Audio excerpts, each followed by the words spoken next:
Hi friends, welcome to KSP job trades YouTube channel. Friends, ಇದೀಗ ಬಂದ breaking news ಅಂತ ಹೇಳ್ಬೋದು. PSI 402 ಎಕ್ಸಾಮ್ ಯಾವಾಗ ನಡೆಯಬಹುದು ಅಂತ ಸ್ವತಃ ಗೃಹ ಸಚಿವರು ರಿಯಾಕ್ಷನ್ ಕೊಟ್ಟಿರುವಂಥದ್ದು. ಇದು ಯಾವುದೇ ಫೇಕ್ ನ್ಯೂಸ್ ಅಲ್ಲ. ದಯವಿಟ್ಟು ಈ ವಿಡಿಯೋನ ಪೂರ್ತಿ ನೋಡಿ. ಈ ವಿಡಿಯೋ ಇಷ್ಟಾದರೆ ದಯವಿಟ್ಟು ಎಲ್ಲರೂ ಲೈಕ್ನ ಮಾಡಿ, ಪ್ರತಿಯೊಬ್ಬರು ಲೈಕ್ನ ಮಾಡಬೇಕು. ದಯವಿಟ್ಟು ಈ ವಿಡಿಯೋನ ಜಾಸ್ತಿ ಜನಕ್ಕೆ ಶೇರ್ ಮಾಡಿ ಫ್ರೆಂಡ್ಸ್. ತುಂಬ ಜನ PSI ಎಕ್ಸಾಮ್ ಯಾವಾಗ ಅಂತ ಕೇಳ್ತಾ ಇದ್ದಾರೆ. ಇನ್ನು KEAಯಿಂದ KSPಗೆ ವರ್ಗಾಯಿಸಿ ಅಂತ ತುಂಬ ಜನ ಒಂದು ಬೇಡಿಕೆಯನ್ನು ಇಟ್ಟಿದ್ದಾರೆ. ಅದ್ರ ಬಗ್ಗೆನೂ ರಿಯಾಕ್ಟ್ ಮಾಡಿದ್ದಾರೆ. ಏನಂತ ಹೇಳಿದರೆ ಅಂತ ಸಂಪೂರ್ಣ ಮಾಹಿತಿಯನ್ನು ನೋಡೋಣ ಬನ್ನಿ ಫ್ರೆಂಡ್ಸ್. ದಯವಿಟ್ಟು ಈ ವಿಡಿಯೋನ ಲೈಕ್ನ ಮಾಡಿ.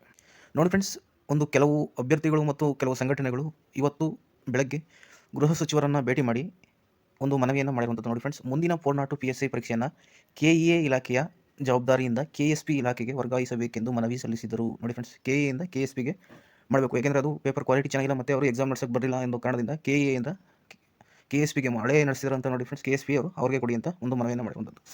ಅದಕ್ಕೆ ಮಾನ್ಯ ಗೃಹ ಸಚಿವರು ಏನಂತ ಹೇಳಿದ್ದಾರೆ ಅಂದರೆ, KEA ಇಲಾಖೆಯಿಂದ ಯಾವುದೇ ಕಾರಣಕ್ಕೂ ಪರೀಕ್ಷಾ ಜವಾಬ್ದಾರಿಯನ್ನು ಬದಲಾವಣೆಗೊಳಿಸುವುದಿಲ್ಲ ಎಂದು ಸ್ಪಷ್ಟವಾಗಿ ಹೇಳಿದ್ದಾರೆ. ನೋಡಿ ಫ್ರೆಂಡ್ಸ್, ಯಾವುದೇ ಕಾರಣಕ್ಕೂ ನಾವು ಚೇಂಜ್ ಮಾಡಲ್ಲ, ಎಕ್ಸಾಮು 402 KEAಯಿಂದಲೇ ನಡೆಯುತ್ತೆ ಅಂತ ಹೇಳಿರುವಂಥದ್ದು ಫ್ರೆಂಡ್ಸ್. ಇನ್ನು ಪಠ್ಯಕ್ರಮ ಬದಲಾವಣೆ ಹಾಗೂ ಪ್ರಶ್ನೆ ಪತ್ರಿಕೆ ಸಡಿಲಗೊಂಡಿರುವ ಕಾರಣಕ್ಕೆ ಪಠ್ಯಕ್ರಮದ ಮಾದರಿಯನ್ನು ಬದಲಾವಣೆ ಮಾಡಿ ಪರೀಕ್ಷೆಯನ್ನು ನಡೆಸಲಾಗುತ್ತದೆ ಎಂದು ಭರವಸೆಯನ್ನು ನೀಡಿದ್ದಾರೆ. ನೋಡಿ ಫ್ರೆಂಡ್ಸ್, ಈಗ ಪರೀಕ್ಷೆ ಪ್ಯಾಟರ್ನ ಚೇಂಜ್ ಮಾಡ್ತಿದ್ದಾರೆ. ನೋಡಿ ಫ್ರೆಂಡ್ಸ್, ನಿಮ್ಗೆ ಇನ್ನೂ 402 ಅವ್ರಿಗೆ ತುಂಬ ಕಷ್ಟ ಆಗಿರುವಂಥದ್ದು ಫ್ರೆಂಡ್ಸ್, ಯಾಕೆಂದರೆ ಪ್ಯಾಟರ್ನ್ ಚೇಂಜ್ ಮಾಡ್ತೀನಿ ಅಂತ ಹೇಳ್ತಾರೆ. ಬೇಕಾದ್ರೆ ಕ್ವಶನ್ ಪೇಪರ್ನ ಟಫ್ ಮಾಡಲಿ, ಪ್ಯಾಟರ್ನ್ ಹಳೆ ಪ್ಯಾಟರ್ನ್ ಇದ್ದರೆ ಒಳ್ಳೆಯದು ಅಂತ ನನ್ನ ಪ್ರಕಾರ ಫ್ರೆಂಡ್ಸ್. ಯಾಕೆಂದರೆ ಎಲ್ಲರೂ ಆಗಿನಿಂದ ಪ್ರಿಪೇರ್ ಆಗಿದ್ದಾರೆ. ಈಗ ಸಡನ್ಲಿ ಪ್ಯಾಟರ್ನ್ ಚೇಂಜ್ ಮಾಡ್ತೀನಿ ಅಂದರೆ ರಾಂಗ್ ಆಗುತ್ತೆ. ಪೇಪರ್ ಬೇಕಾದ್ರೆ ಇನ್ನೂ ಕ್ವಾಲಿಟಿ ತೆಗಿಲಿ, ಆದರೆ ಪ್ಯಾಟರ್ನ್ ಯಾವುದೇ ಕಾರಣಕ್ಕೂ ಚೇಂಜ್ ಆಗಬಾರ್ದು ಅಂತ ನನ್ನ ಅನಿಸಿಕೆ ಫ್ರೆಂಡ್ಸ್. ಇದು ಇನ್ನು 402 PSI ಪರೀಕ್ಷೆ ಯಾವಾಗ ನಡೆಸಲಾಗುತ್ತದೆ ಎಂಬ ಮಾಹಿತಿಯನ್ನು ಕೇಳಿದ್ದಕ್ಕೆ ಅವರು ಚುನಾವಣಾ ನೀತಿ ಸಂಹಿತೆ ಜಾರಿಗೆ 1 ವಾರ ಸಮಯಾವಕಾಶವಿದೆ. ಅಂದರೆ ಇನ್ನೂ 1 ವಾರದೊಳಗೆ ಚುನಾವಣಾ ನೀತಿ ಸಂಹಿತೆ ಅಂದರೆ ಲೋಕಸಭೆದು ಜಾರಿಗೆ ಬರುವ ಸಾಧ್ಯತೆ ಇದೆ ಫ್ರೆಂಡ್ಸ್. ಚುನಾವಣಾ ಆಯೋಗದ ಅನುಮೋದನೆ ಪಡೆದು ಪರೀಕ್ಷೆಯನ್ನು ನಡೆಸುತ್ತೇವೆ.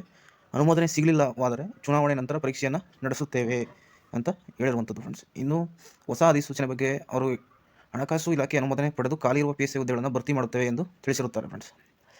ಇಷ್ಟು ಇವತ್ತು ಗೃಹ ಸಚಿವರನ್ನು ಭೇಟಿಯಾದ ಕೆಲವು ಸಂಘಟನೆಗಳು ಮತ್ತು ಅಭ್ಯರ್ಥಿಗಳಿಗೆ ಸಿಕ್ಕಿದಂಥ ಉತ್ತರ ಆಗಿರುತ್ತೆ ಫ್ರೆಂಡ್ಸ್. ನಿಮಗೆ ಈಗ ಆಲ್ರೆಡಿ ಆನ್ಸರ್ ಸಿಕ್ತು ಅಂದ್ಕೊಳ್ತೀನಿ.